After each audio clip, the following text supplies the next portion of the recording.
Hello Pond5ers, I'm very excited today because we are going to be interviewing the author of the ebook Shut Up and Shoot. It's a great book which has inspired me to go out and make lots of stock footage. I think I've made almost 100 video clips in a month, the same as 100 in a year last year. So it's inspiring me to go crazy and make lots of stock footage. There's something very interesting. Obviously, Andy, he's in Arizona in America. I have sent him some cacti because, as you may well know, the analogy is if you have a cactus and then it grows puppies, a cactus is a stock footage clip and a puppy is a sale. So the more cacti you have, the more puppies, small cacti, you get from it. Let's ask Andy a little bit about how his stock is getting on with his cacti in Arizona. And I'd just like to point out that behind me I have got an actual conservatory where I grow all my cacti. And what I like to do is roam around in the conservatory, kind of get a feel, not actual touch because they're sharp, but a feel of the environment of cactus. This will get me more sales. So kind of a wandering around the conservatory, looking at cacti, you're going to get more sales. I advise people to roam around cacti whenever they can. So Andy, I've sent you some cacti. How are they doing out there in Arizona? Yeah, Martin, so as you can see, the cactus that you sent me really multiplied a lot, and I really don't recommend using them as a chair. They kind of hurt. But, you know, aside from the point, we're here at a whopping 2% humidity in the middle of the desert. It's about 107 degrees out here right now. And I got to tell you, hey, get the camera back over here, What's with that? Hey. Anyway, so, you know, just ignore that camera move because you know how these camera people are. They just don't know. But anyways, yeah, as you can see, or as you saw, your cactus, your one cactus, has now literally taken over the state of Arizona. And boy, whew, that's crazy. Oh, that's quite interesting. Okay. You must be getting loads of sales then because the cacti are massive. Is this the case?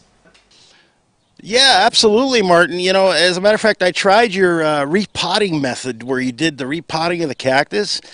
I think I might have overdone it because this thing just shot up in a matter of a couple of weeks here, you know.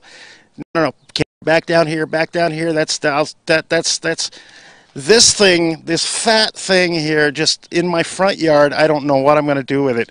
It's gigantic. It's ginormous from one little guy that you sent me too. So, I tell you. How long did it take to write this ebook? Because it's quite a massive book, but it's good fun to read and everything, but it's a pretty massive book. Did it take a long time? So, okay, well, yeah, it took about 20 minutes a day for a year. And then after a year, I went back and started reading it to kind of proofread it. And then I realized technology had changed so much that I had to change so many things. You know, it was like these cacti, you know, they just grow like crazy. It's so fast. And hey, down here, camera, keep it on me. Boy, I tell you, being a reporter for Martin Ellerbeck is not an. I'm going inside because it's like 106 degrees out here, maybe 107. That's Fahrenheit, not centigrade. Otherwise, I'd be like on Mars, okay? All right, see you inside. Bye. And how did you come about to write this ebook?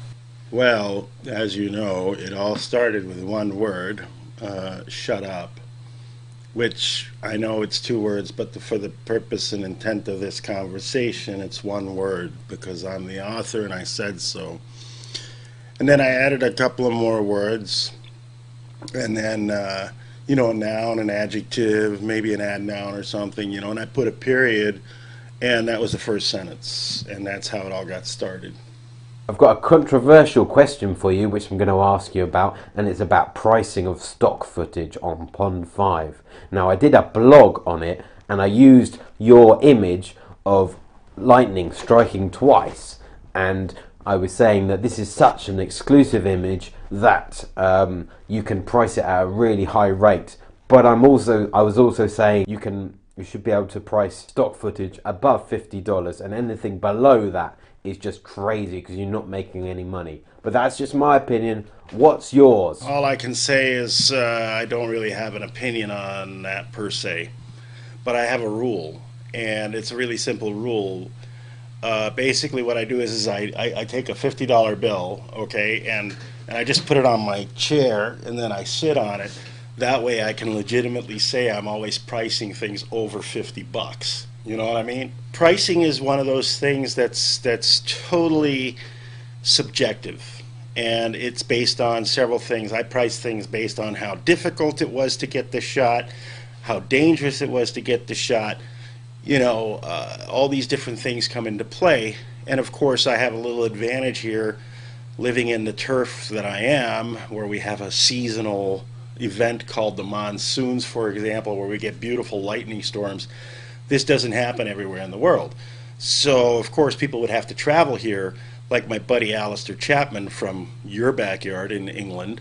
Those are the things that set the price. How difficult is it? How much do you have to put into it to get it? How dangerous is it? And how easy is it to convince my wife to hold the umbrella over the camera so that the camera doesn't get wet while lightning is striking only a few feet away? These are all things, and by the way, she loves her new hairdo from the last season. Anyways, so pricing is subjective, but I firmly believe that if you're going to amortize your equipment, you need to price things appropriately and not just give stuff away. Bottom line. Never give anything away. That's my motto. Never give nothing away. You hear me? Yeah. You say some great things in your ebook, which it's not only a manual, but it's also very inspiring. So you can flick through, but you wouldn't flick because it's an ebook. So it'd be more of a press the button, and you can go to your favourite bit of information or what interesting facts you'll need to know. Yeah, so that's precisely why I published an e-book as opposed to anything else, and I did it in PDF format because PDF allows you to click and shoot and find things very quickly through your book. So it's a true reference guide as well. It's not just a book that you read from cover to cover. Kindle, Nook, no pictures. You know, they want text only. And since this is kind of like a multimedia artist thing, we really want to show a lot of pictures because, as they say, you know, a picture paints 1,000 words. So literally my book has billions of words in it because of that. The PDF, every device just about out there can read that without a problem. I've tested it on so many devices, and even those little smartphones, you know, where you got to look really close to read. But anyways, one of these days I might publish it in hard copy so that we have a reason to kill more trees to get them out of the way so that more of your cacti can have space to grow out here, because that's one thing we're lacking now is space, you know. Out here in the desert we have no space, too many trees. Now, you've been making stock footage for quite some time, I assume. What inspired you to get into it? Well, you know, Martin, several years ago I moved from California here to Arizona, and I had all these tapes of footage from various things in California, from the Long Beach Grand Prix to SeaWorld. Yeah, those are good combinations. Fast cars and slow fish, or should I say mammals, shamu, you know. Well, in any case, I needed to do something with all these tapes. Yeah, that was back in the day of tape, and it was even standard definition, but you know that the stuff had value. There was something there.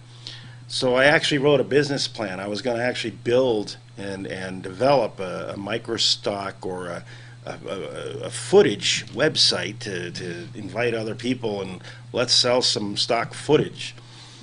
And I find this guide for the National Association of Broadcasters, the trade show up in Las Vegas several years ago, and here's this listing for this company called Pond5, and it just kind of caught my eye, and I said, hey, well, let's check this out. What is it?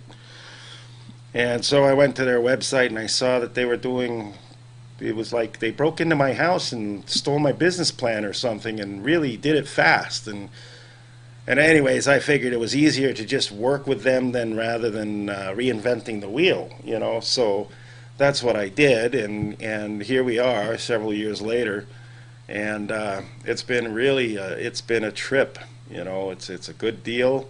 Let them do the heavy lifting. Let them worry about collecting money, and all I need to worry about is shooting good stuff and pricing it over $50.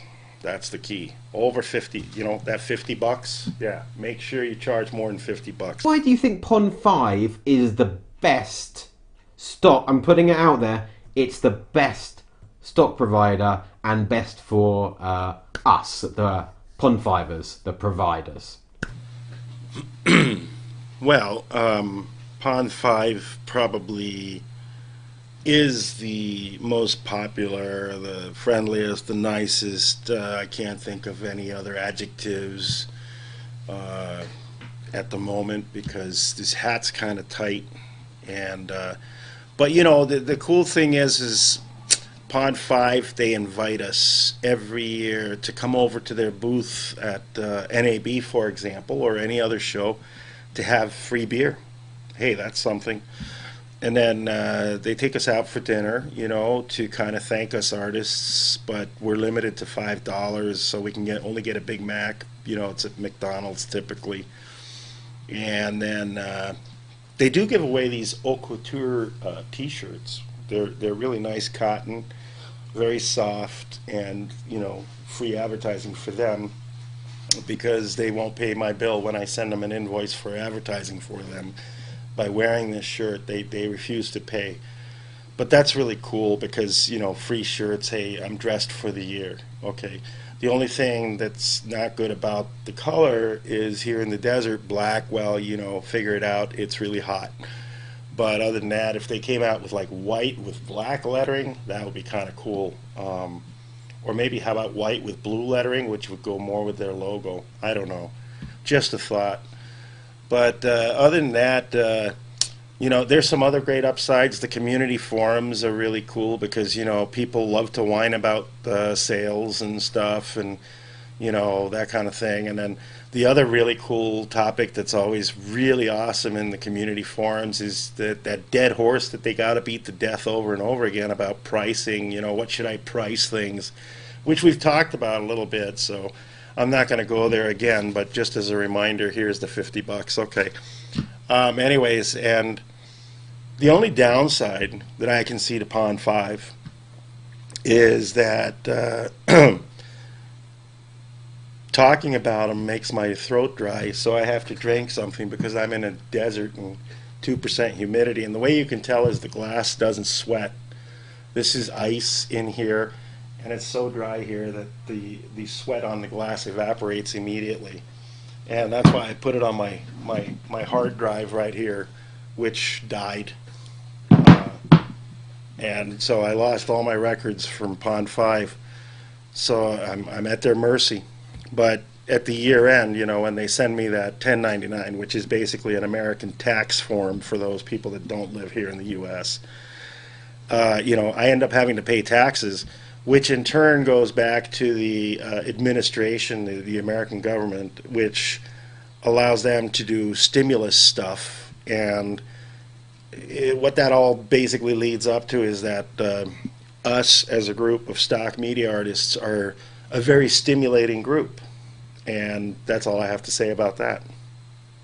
Thank you to Andy from Vadervideo, stockmediaartist.com, and Vadervideo on Pond5 for letting me do this interview, and also great ebook, which I recommend you all go out and buy. And don't forget, if you buy it, you'll get, after one sale, you can pay for the price of the book. So well worth it.